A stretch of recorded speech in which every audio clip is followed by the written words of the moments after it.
register so that you would get the notice. So welcome aboard, everybody. We're going to start now on effective rainmaking to grow your company, the most cost-effective way to grow it. So our agenda is really to focus on three things. One is definitions, as some of the people laugh at me all the time. Jerry, you're a teacher. You always want to make sure everyone's on the same page. What's the difference between networking and connecting? And where's rainmaking fit in? What are the common challenges we've run into in the many years that we've been working with companies on how to expand their sales and marketing with different techniques, including this one? And what are some of the best practices to use? So that's where we're going to start. So with that, let's just get an understanding. What is networking? And what's important to understand about that is that most of us aren't really sure of what the difference between networking and connecting is. So that's why this definition helps you. Most of us are familiar with networking. If you're a BNI member or go to any other group where people come in, stand around, as the picture kind of shows, everyone has some business cards. You introduce yourself. They usually have a name tag on them. It's the process of meeting people who share some kind of common interest. That's where the networking event was said. It's the people in New York for an interesting way of meeting other people in a particular area of the business, or it could be within a professional group. You're looking at a trade show, for example, focusing on IT, what it might be. When you ask people at the end of the day, so how was it? The usual way people evaluate it is by the quantity of people you meet, and very often that's measured by the cards. And so networking events are an important way to meet a large range of people. And on a side note on this, I've just finished a coaching session with a CEO that I work very closely with, and he was just telling me about a trade show he went to.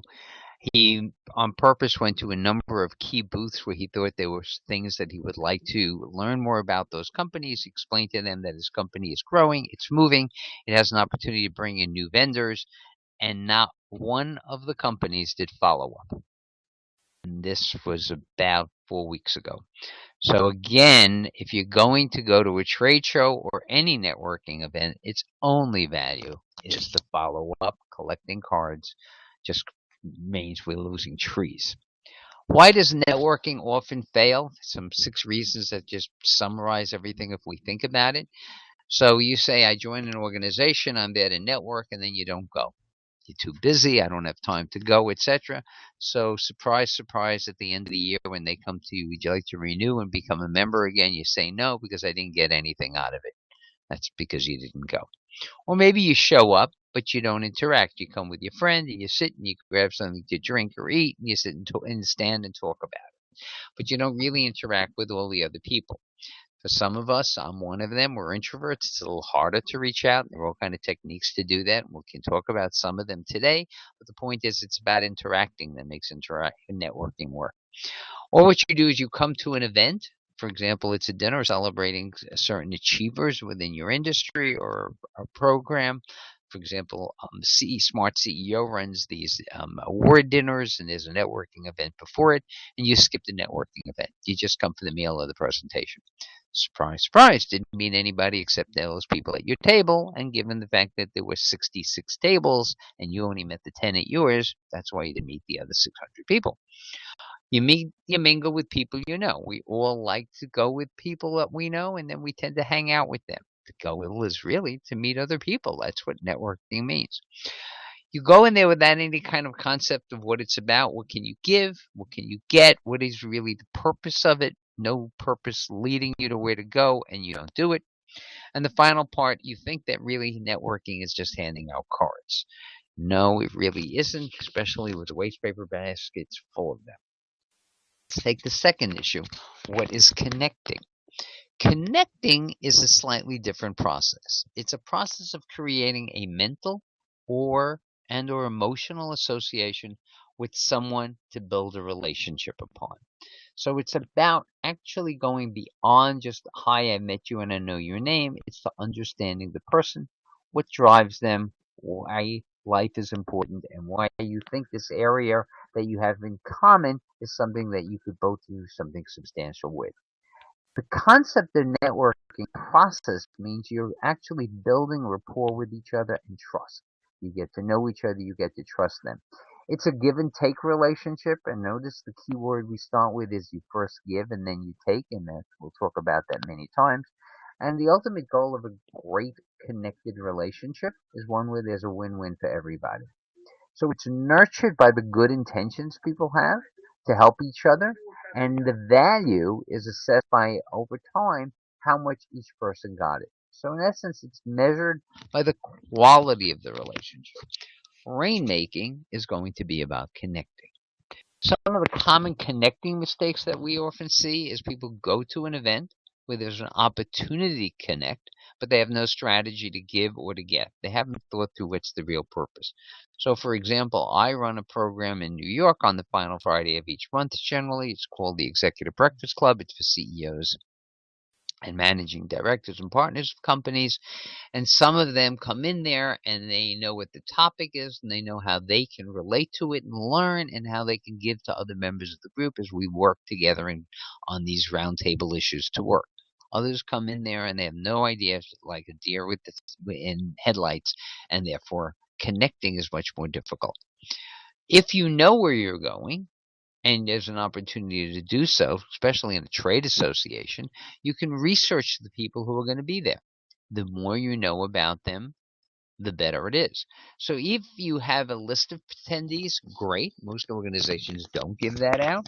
But what they will tell you is something about some of the major organizations who are sponsors, some of the speakers, and by identifying who they are, you have an ability to do some research on the people. The third part is about having useful communications. If you're not conversing about things of interest to you and the people you're trying to connect to, it's going to fall nowhere. We call these non-conversations, where you're just talking about last night's politics for the sake of talking about it or tomorrow's rain. Unfortunately, there are some people who think the world is about themselves, and when they come to connect, that's where they start. Myself, myself, myself. That's not an effective way. The key is not to talk about yourself, but to talk about something of interest to the other person. It's what we call in the presentation world audience driven. And when you're doing that, you're talking about something you know they would be interested in, but that you've got some expertise on and that you can really help them do. And that's really the goal, sharing that expertise. What you're doing by mistake is making requests. Can you give me this? Can you do that for me, etc., instead of offering ideas. I've said this before. I'll repeat many times in today's presentation. Give and take starts with give, because that's how you get to be audience driven. So you have ideas that might be relevant and helpful to someone else. So, for example, yesterday I met with somebody who's in the sustainable energy area, specifically focused on solar, trying to figure out how to introduce this to many people, both in the residential and commercial opportunity areas. And the question I said is, what can you help them in terms of understanding what the cost benefits of doing this are for themselves as well as for the community? Because ultimately they're going to shell out money for solar panels, and they need to understand how it pays, not just for the world in general, but for themselves first. And his answer was, didn't really have it. I make X amount of commission if I sell it. That's not going to excite someone to buy. Again, it's giving, offering, teaching, not taking. And then there has to be a follow-up strategy. In the example I gave you earlier before, these people spend tens of thousands of dollars on booths and then don't follow up. Not a very good connecting strategy. So if that's what we do on a day-to-day basis, the question then is, well, what's rainmaking? And rainmaking is a higher level issue. It's not aimed at the guy who's working the trade show booth necessarily. It's not aimed at the person who's frequenting that booth. What it's really about is being able to become a center of influence and finding those centers of influence who will spread the word about you to qualified prospects. There are people who are very well connected, and what they can do is help you meet qualified prospects. And they're willing to do this because they're helping you help other people, something that makes them feel good, something they understand is a valuable part of your relationship. And in rainmaking, what you're doing is giving them those leads, hence you're making rain for them. You're making the introduction. So it's a referral marketing technique, making a referral to somebody about something that can help them in their business that ultimately is going to make You look good as someone who cares about them, and again, it's reciprocal. At some point, the same thing comes back. So the key is, if I'm trying to be a rainmaker in a company, I want to be out there connecting with as many centers of influence, people who know other people, who will share with me their skills, their capabilities, their best practices, their insights in how to do the kind of business that I'm looking to do, and share it with me in a way that makes it feel, wow, this is somebody I could use to help. And then I will now share that information with other people in my company.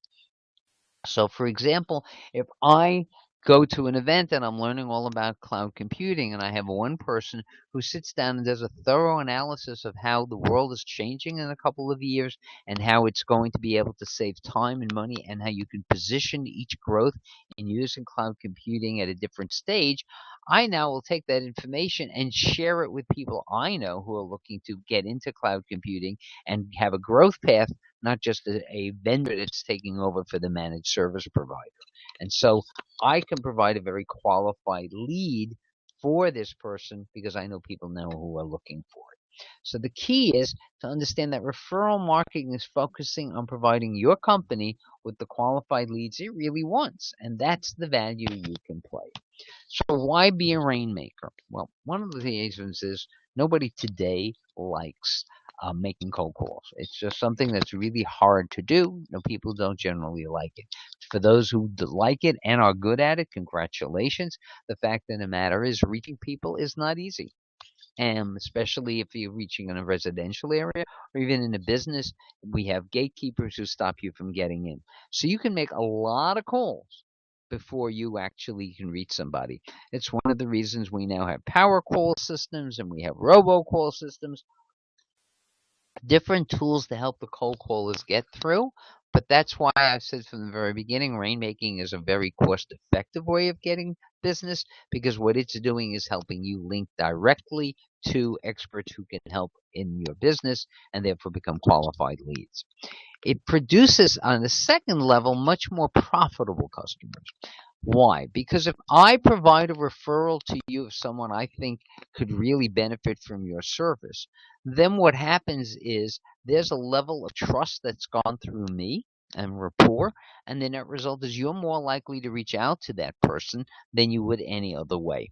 So what we find is people who use rainmaking, and now we call that very often thought leadership and content marketing, and we'll talk about that too later, they tend to buy more quickly, they negotiate less. They've already feel comfortable with what they've got. They tend to buy in larger quantities. They don't have to first go through that nibble, nibble, nibble effect to do it, and they're much more likely to make referrals because they feel that's really great.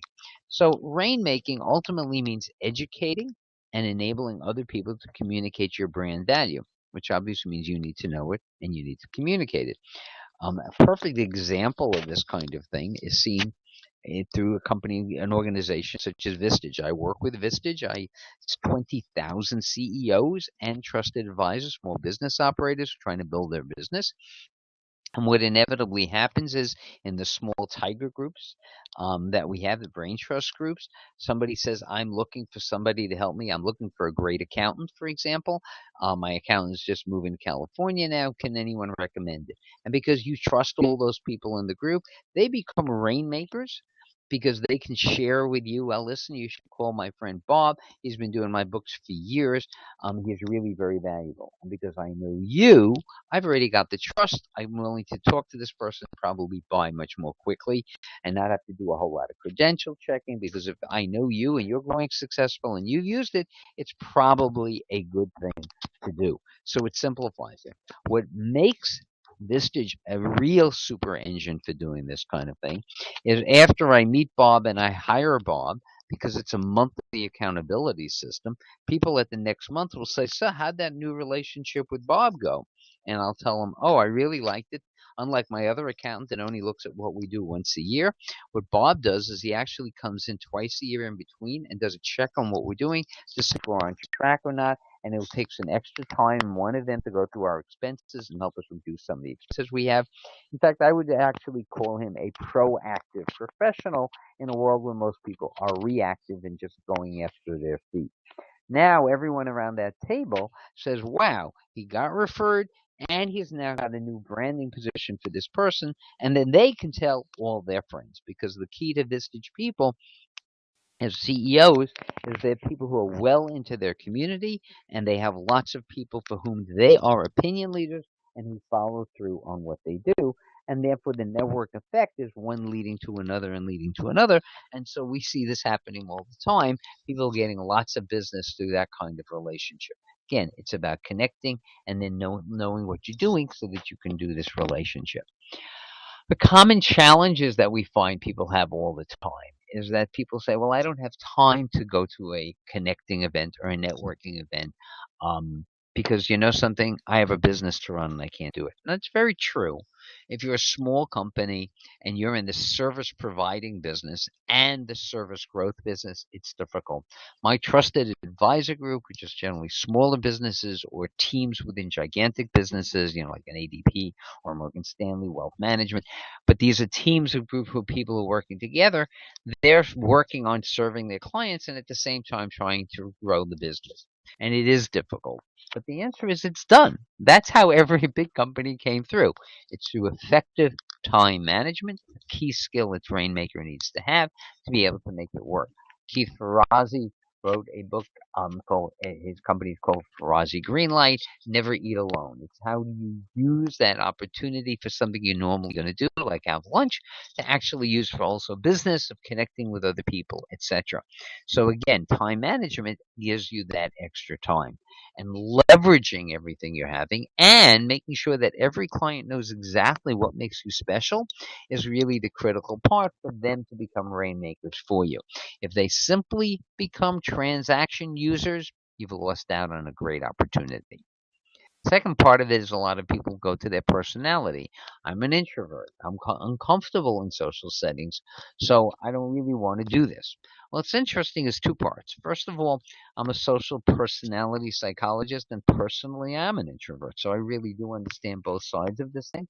And in business, you have to try to work on your strengths when you're not being an introvert to get out. And there are now two, three books out there showing some very, very successful CEOs who really were introverts but learned in that setting how to change. The second part is to understand that what you can do as an introvert is still provide great value, and that's the key part. It's your expertise. And the interesting part about introverts is they generally have that other side of the expertise. So focus on what you know and sharing that with other people and letting them they know what you know. That's going to make the difference. And so there's no excuse, as Nike would say, just do it. And once you do it, you get more and more comfortable with it. Many people say, "Well, I really am not very good at networking or connecting. Clearly, rainmaking won't come to me because I don't have any networks. It's just not what I have." And the reality of the situation is we all have multiple networks. In fact, before Facebook was invented, people would say people have on average a network of about 250 people. If you take a look at LinkedIn today of some of the top people, they have hundreds, over 500. It says 500 plus, but they have thousands of people who are part of their network. And it's an excellent way, again, to become a rainmaker through it because people can see your expertise and reach out to other people.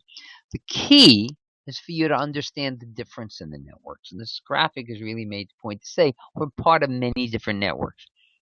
You have a network at work, but you may have a completely different professional one. So, for example, if I'm a lawyer, the American Bar Association and other legal forums like that provide me a professional group, but my work is obviously my law firm. Or if I'm a lawyer who's an in house counsel at an insurance company, well, now I'm in two things. My work is insurance, but my professional group might be law as I see it.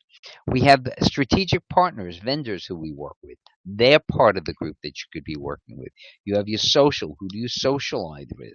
Whether it's outside your community or inside your community. What you need to understand is when you look at these networks, they are both virtual and physical. So, for example, I have a very extensive, expert, innovative type network of people around the world who I speak to and ask questions of where the world's going, what are trends, we're much into trend looking, etc. And for people who are building their career and trying to learn, it's part of that same process because they can do it too. So you're not looking just at the physical network, you're also looking at your business network. So, what are the best practices for a rainmaker? How do you do what you do very effectively? Well, first is you have to adapt the mindset of an effective rainmaker. And what's that mindset? Is that you're there to give your expertise to other people to help them without asking for anything in return. That's the key to a mindset, is giving expertise to other people to help other people and without asking for anything necessarily in return, because that generates trust and respect. You need to articulate your brand. You need to know what it is that you're doing and that makes you unique and different. If you have a competitive advantage, explain what it is. And we're going to go into these issues in more depth in a few minutes, but these are the important things that you need to understand. You need to identify who your target is. Who's the ideal client or prospect that you're looking for? And who are the connectors that are going to help you? You need to then implement those strategies. You need to go to the events. You need to write the thought leadership articles. You need to publish. You need to do video blogs, whatever it takes. And then if you've got a client, you've got to change your mindset about what they are, that about asking for referrals, because they actually are usually very happy and proud of what you've done, and if so, you've earned that respect, and with that, you can get referrals.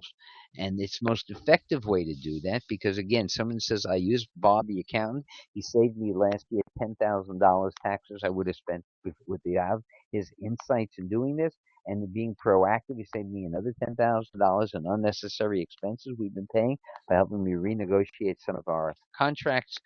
And so that referral now is going to be something that's easy to make to other people. And the last part is master your closing skills. Because again, helping people use your referral is critical, and that's a closing skill. So let's go through these for a minute. The first one, as I said, is to adopt the mindset of a referral marketer. How do you do that? The most important thing is to understand you have to earn the right, because no one's going to give you a referral unless you've demonstrated to them some kind of integrity, some kind of expertise, some kind of attractive motivation for them to want to say, "I want to help you." You have to earn that right. Now, the best way to earn it is to have already given, because that way, the law that Robert Cialdini talks about, the 6 strategies for influence, the law of reciprocity kicks in. So you need to give before you receive. You need to really try to understand how you can help other people, again, without any necessary expectation of getting anything in return, develops the trust that you're looking for. What you want to try to always do is take a look at the pie that affects you and that other person. And as much as possible, what you want to do is expand it, increase the pie so everyone gets more. I teach them, we'll be doing this in whatever, 2 weeks, negotiations. And one of the key parts to great negotiators is they start with a narrow interest, but they discover other pieces of pie that could be put on the table and try to make sure that everyone gets a bigger piece of pie than they first got. So when they're giving up a little something in the exchange process, they know they've gotten something else of value, and that makes it more acceptable. You need to understand that the way many of us were raised, what you know is what counts, has changed in this world to who you know and who they know, which could be more important. It's kind of like we've learned that you don't have to know everything anymore. You don't have to memorize the Encyclopedia Britannica. Instead, you have an easier option. What you can do is you can look it up on Google or Wikipedia and find the information. In fact, the best way of understanding it is the most important attribute anybody has today is to know how to ask good questions and follow through on it. The key is when you're looking at other people around you, they're influencers, they influence other people, they get influenced by other people. Those connectors are the most valuable people they have. So it's who you know and who they know that's going to be most valuable to helping you become an effective referral marketer or rainmaker. Understand that referrals beat references. Many times what happens is you do something for somebody and at the end you go, "Well, you know what? I'm sure they're so happy that if I ask for a reference, they'd be glad to give me a reference." The problem is it's passive. They're not going to give any reference until you ask, and the next vendor, for some reason, or next potential customer, for some reason, may not want to call that person or speak to that person. Much more effective is for them to understand you can do your job for that client maybe even better. In other words, you may be less harried by being able to grow your company and hiring more people, getting greater expertise, using more technology to your advantage, which means you'll service them better, but you can afford to do it by growing your business. And by growing your business, you're going to be able to help even better. So, helping when you ask for referrals, you're really saying, how can you help me grow what I'm doing so that I can do what I do for you even better? See the connection? And the key here is again the psychology of yourself. Do you have an open mind? Are you trying new things and looking in different ways? Do you have a grateful heart? It's absolutely critical whether the person, when you ask for a referral, gives you one or doesn't give you one, but try to think it out, that you're able to say to the person with good conscience and a grateful heart, thank you so much for thinking of me and trying. A perfect example is I work with Vistage, as you know. We work with CEOs running companies $5 million to $500 million. I have a second group called Trusted Advisors. Trusted Advisors are people who help other CEOs.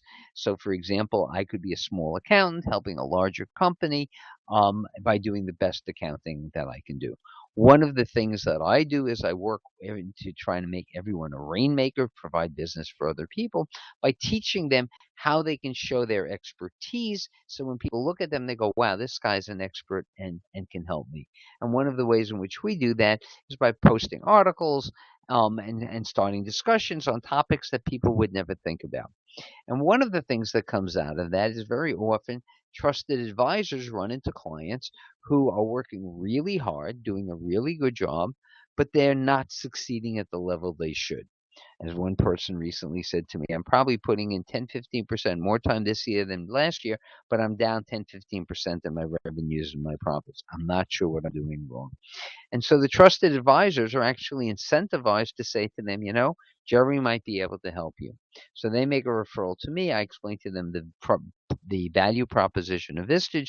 If the CEO likes it, then what happens is the trusted advisor actually gets an incentive, 6 months of free of waived membership fees. So I have many members in my group who are constantly reaching out to their customers and saying to them, something, maybe this would help you. It's not about your transaction with me. It's me trying to help you transform yourself and your business to be bigger and more successful. Talk to Jerry and let's see if Vistage can be of any value to you. And even if they say no and it doesn't work out, many, many times it doesn't, the fact that you turn a relationship from transaction to transformation, from I make money off you to I'm here to really help you in any way I can, that changes the nature of the relationship, and that gratefulness leads to more. What you need to do, as I said before, the second issue is clarify your brand value. Who are you? Why would I want to work with you? And that might be on a personal, professional basis. You may be a member of my church, my country club, it's some kind of part of the community. You and I may be both participating in a cancer drive that we're really caring about. What's the relationship where I have something and I know something special on you? What do I know that you specialize in? So if you're doing something, what is it you're doing? So, for example, I met yesterday with some people in the medical area, and they mentioned a particular physician. And I said, so tell me about your brother. You say he's a physician. What does he do? And she looked at me and said, that's really interesting. Nobody ever asked that question. They just leave it at that. I said, well, I think now we have so much specialization in medicine. It'd be more useful if I knew what kind of medicine they did, pediatric, geriatric, whatever the case may be, surgery, because this way if someone says, I'm looking for somebody, I can make a referral. Again, I'm a rainmaker. How do you differ from your competitors? Again, understanding what makes you different is the beginning of a competitive advantage. And if you figure out to have one over a long period of time, something we call a sustainable competitive advantage, then you can actually create a commanding strategy and dominate your industry, as Steve Jobs does as Apple, as Oprah has done in her area. And if you come back on December 9th, we'll be doing a webinar on that topic. The key is to be very clear about it and to understand that today's temporary one is a great marketing effort, and we think it's terrific. But the reality of it is, from a long-term point of view, if your competitors can follow up and there's no real issue for them not doing it, then the answer is it's not a commanding, can never be a commanding strategy because it's not sustainable. An example from my class this morning, as you know, I teach here in China and here in US and in China. I teach business and strategy and a number of other topics. So this morning we're talking about T-Mobile's just announced a new pricing system for downloading from Hulu and Netflix, etc. And this person's first comment was explaining it, and someone asked, "Is that a competitive advantage?" And she goes, "Yeah." And I said, "Really? What do you think is going to happen 4 months from now?" She goes, "Oh, well, probably 4 months from now, AT&T and Verizon will consider doing something similar." So I said, "Then there's no advantage. It's not long term. It's just a tactic that's useful now, and it's marketing. Not to say it shouldn't be done, but the point is it's not a long term solution unless they've done it in a different pricing way." You need to be very clear what is the strategy, what is the extra value you're offering, and be able to quantify it. If you listen to National Public Radio in the United States, I don't know about other countries, and I know we have a lot of people today on from different countries. Um, it's a radio station that doesn't sell advertising, it sells sponsorships. Individual members do that, and it constantly tries to value, and you pay $60 a month to be a sustaining member. What you're getting from that is this, and they're making the point, if you listen for 1 hour a day, that means over a 30-day month, you've gotten 30 hours of pleasure for whatever you spent. Now take that and relate that, for argument's sake, to buying a $5 cup of coffee from Starbucks or something. You get equal amount of pleasure. So quantifying things so people can understand it, it's important. And ultimately, again, it's going to come down to your reputation. When we talk about Steve Jobs, we know about a lot of parts of his reputation in terms of being innovative, a design expert, a leader, a groundbreaker in many industries, etc. The key is to spend time building your brand value. Identify it, clarify it, make sure it works and it resonates with other people. Get it down to, it's called a 30-second commercial. It's very often called the elevator pitch. And here's my recommendation. Bring that down to a 15-second one. Bring that down even to a 7 to 8-second one, because sometimes that's all you got. Because you're in the end of the elevator and someone says, "So what do you do?" So, for example, what does presentation excellence do? We have people who are pitching deals who want to be heroes because they succeed. That's what we do. Make it simple in 2 seconds. Then what you have to do is understand that 90% of the time, business is not going to come from the person you spoke to, but from people they speak to. Remember, it's who they know that counts. So it's not just what you say, it's got to be something that they can communicate. So you need to help them do that. So thought leadership is wonderful for that, because if you tell them, "Listen, if you go to my blog, every week I write an article that's relevant to something that we're talking about." Or you can look at some of my articles that I post in Forbes magazine, whatever the case may be. That all expands your brand, and it makes it easier to become a real resource for the person. And part of that then is understanding in your value how you want to be communicated in terms of your specific role. Are you a mentor or an advisor, giving somebody insights from your own experience and your expertise of what to do? Or are you a publicist, someone who connects people to other people and is able to publicize, promote them in some way, or advocate their own growth in that area? I do that with mentoring of young people all the time.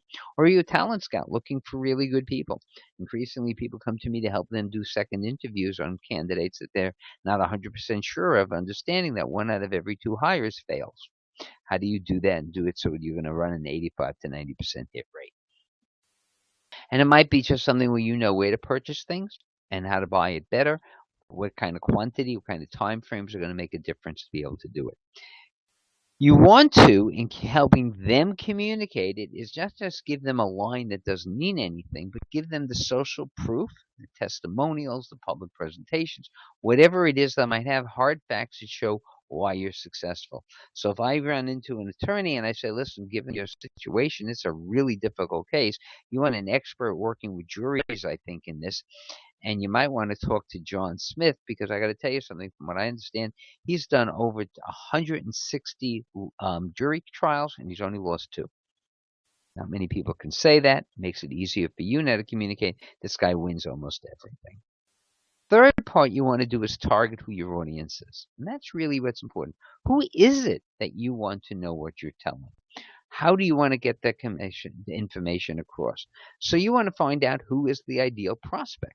So if I'm going to a networking event, I might pick people there that could be an ideal prospects for me. Or I might pick people who are not prospects but are great connectors to those people. So, for example, if I'm working with wealth managers or estate planners, these are people generally who work with high end individuals who are making a substantial amount of money, often running companies or at a C-level position in a company. And the people they're helping are perfect candidates for what I'm trying to do with Vistage, which is to provide them with a peer advisory group that's going to help them work smarter and grow their company faster. So I choose whether I'm going to a prospecting event or a connecting event. Why does the person need your services? You need to be very clear. Don't That's one of the reasons people think about networking is just giving cards, because they give their card to people who have absolutely no idea how they're going to help anybody do it. And always remember that when you're reaching out to people, you want to start at the top, not at the bottom, because Vito, the very important top officer, is much more likely to tell people what's going on than anyone else. So you want to work on that. And so you need to be as clear as you can of what you're looking for in both the prospect and in the connector so that you can make these decisions appropriately. So the ideal connectors are people who are C-suite officers or Vito, very important top officer. They're opinion leaders, people do turn to. So you get these bloggers who are listed as, especially on LinkedIn, as influencers, and they're very effective at what they do because people are following them all the time. Generally, if you're looking for a connector, they're very well connected. So they're the people with a minimum of 500 plus, which isn't a great criteria anymore. But if I were to look behind that number, it could be maybe over 1,000 plus in terms of their network. They're obviously credible about what they do and articulate, or they'll destroy what you do. Remember, all the good things you do in the world will build a reputation, but any one bad thing can destroy it instantly. Warren Buffett always makes that point. People should be influenced with your, influential with your ideal prospect. So again, if I'm looking for a trial attorney, other attorneys might be perfect people who can help me because they work with trial attorneys and therefore they've had experience and maybe worked with a case with them, or they know what they're trying to do. Keep in mind that in a sense, even though you're giving without asking for anything in exchange, life is a favor bank. I remember you did this for me once. How can I help you? And people do that all the time. It's just part of the everyday give and take that tends to work very effectively. And finally, you need to be able to say, I'll do just about anything for you. I'm willing to go out and try to help you in any way. So you're willing and able to exchange referrals from everybody. And that's a really important part of what you're trying to do. What's important to understand is that there are some strategies that are really very effective. So, one, pick the right professional conferences to go to. Two, when you go there, don't become invisible. Stand out in some way.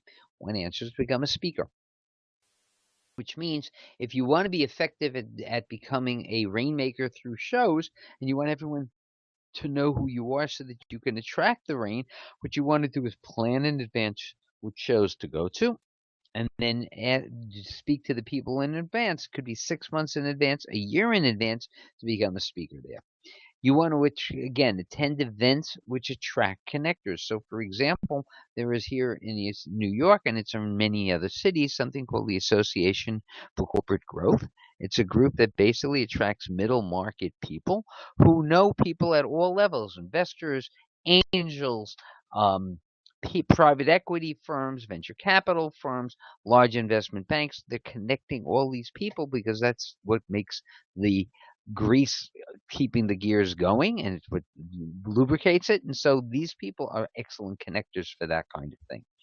What you might want to also do is create what we like to call a board of advisors. That's what Vistage does in part. It gives you a board of advisors of people with a lot of experience who can share it based on hands-on experience on how to hire, fire, plan strategy, do a merger or not do a merger, etc. But if you're doing it just for yourself, you might want to pick people with specific areas. This stage has everybody, 20,000 different people, so it's just about everyone's covered. But you may have only 4 or 5 people in your board who have a specific area of expertise. So just keep in mind that when Disney um, wanted greater technology, what it did is it bought a company of which Steve Jobs was part and became, in that case, he became the number one stockholder. The largest stockholder of Disney is Steve Jobs, or was Steve Jobs. You want to try to encourage people to do transactions with you, and the way to do that is to make life easy. And you do that by offering no risk services and products. So you give people white papers, you provide people with referrals, you help in any way you can. Again, facilitating, greasing those gears is a critical part of it. You want to try to go outside the box. So maybe instead of just worrying about your company, maybe you go and work on nonprofit boards or community boards or within your church or temple or other such community association. You get involved with those boards and you meet them. I work with lots of people in position where they need this kind of connection, and they're on the boards of I can't tell you how many different nonprofits, connecting with people, and very often turning to me and saying, I've done this for a year. It's really rewarding. No, I haven't gotten any leads from it, but you want to know something? It'll come. And that's my whole point. Because it's rewarding, they're not expecting it really. It won't happen. And sure enough, when it happens, it's giant very often. And that's the point. It doesn't happen overnight. It takes a long time. So what you need to do is persevere. Creating your opportunities is the second half of this. Don't just rely on being passive and going to the activities that already exist. You can create your own activities. So you can create a private sporting event. I know a person who has a program, and what they do is over the period of the summer, starting in May, going through September, which is basically a 4 month period of time, every other week, is a special um, golfing event where 4 people are invited, but they can only come if they bring in 4 other people.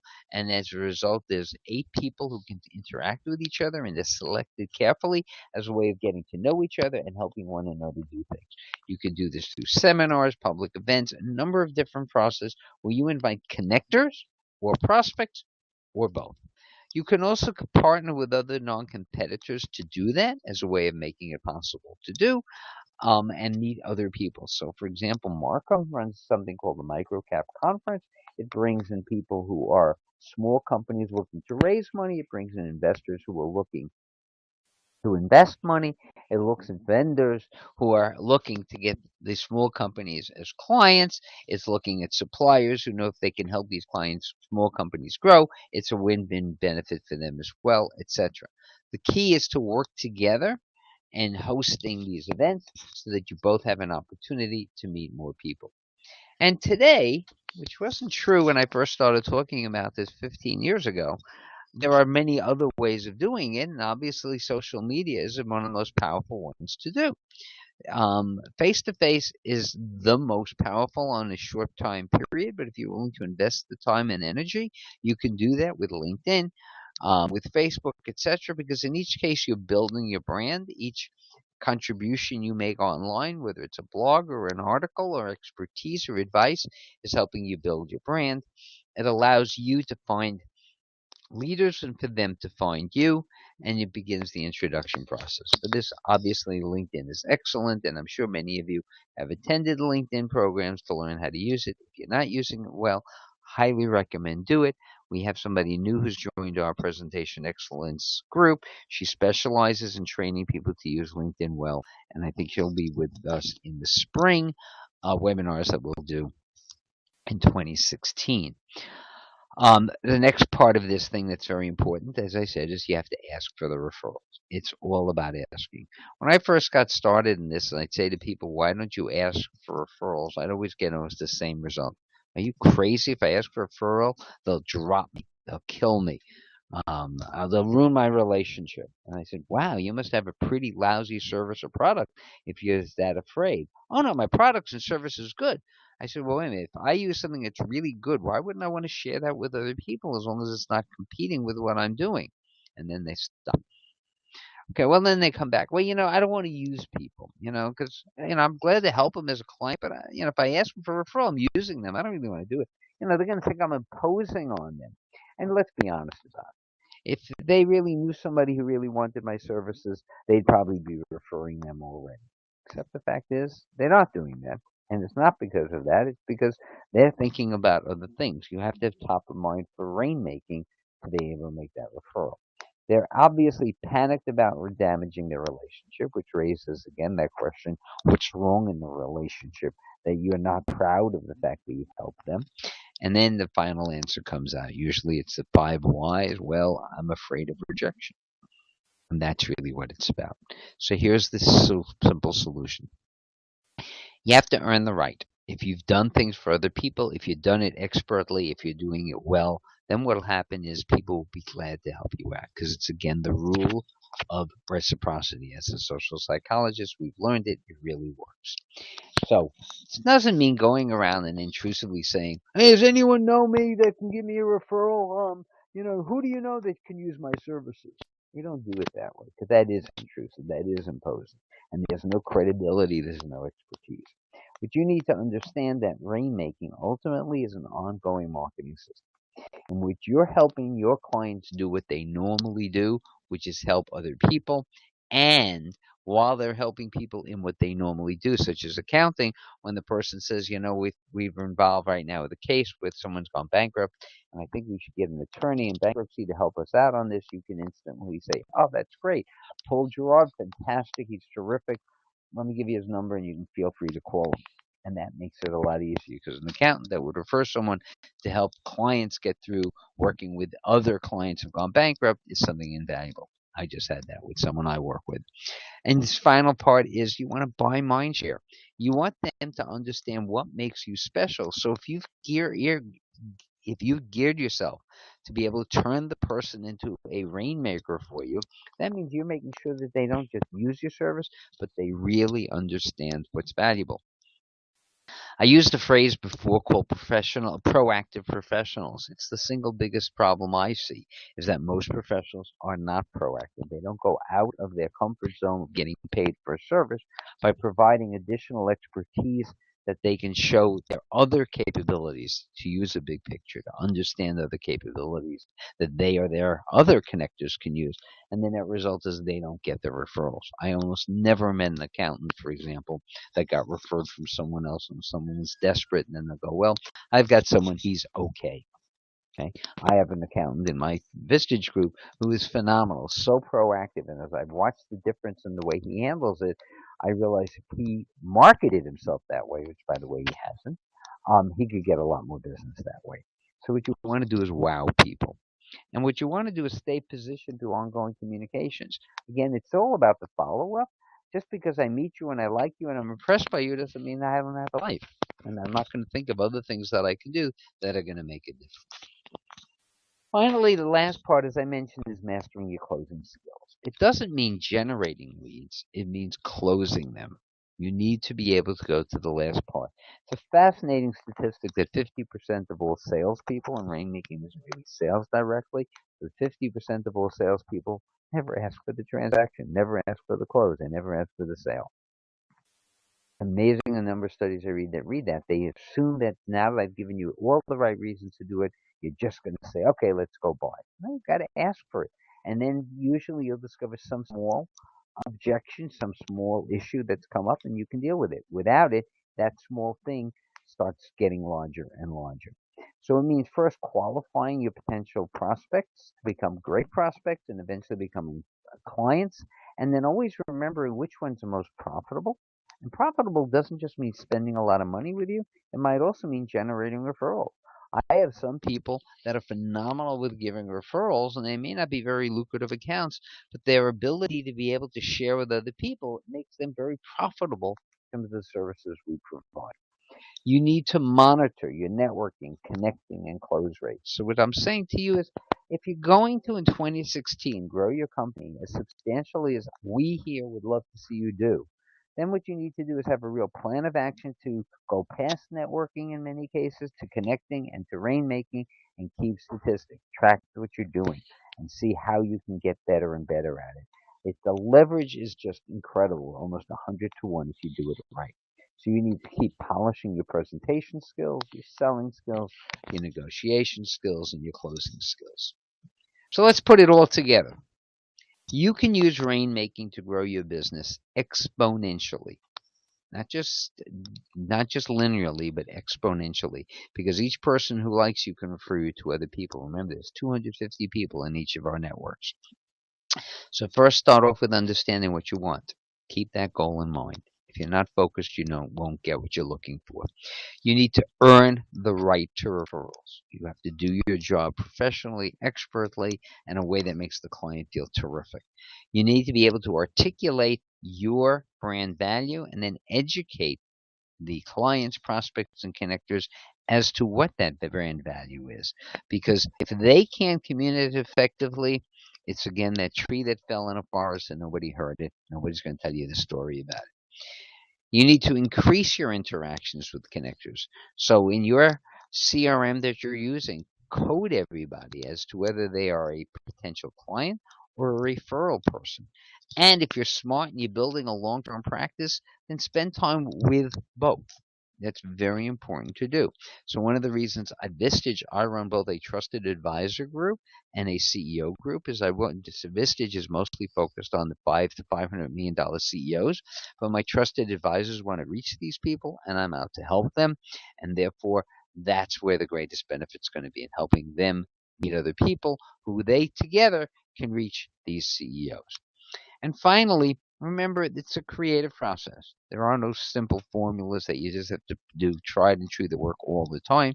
Life changes, situations change, people change, products change, services change, everything. You want to be creative, engage in best practices, and ultimately have fun. People want to work with other people who are fun. And with that, I want to thank you for attending today's webinar on rainmaking. I hope this has been very helpful.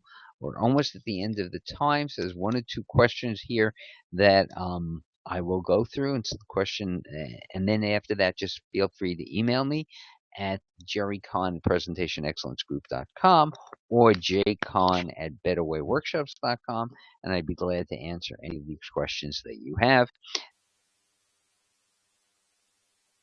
I can help you become effective. So let me answer one of the questions that I see here.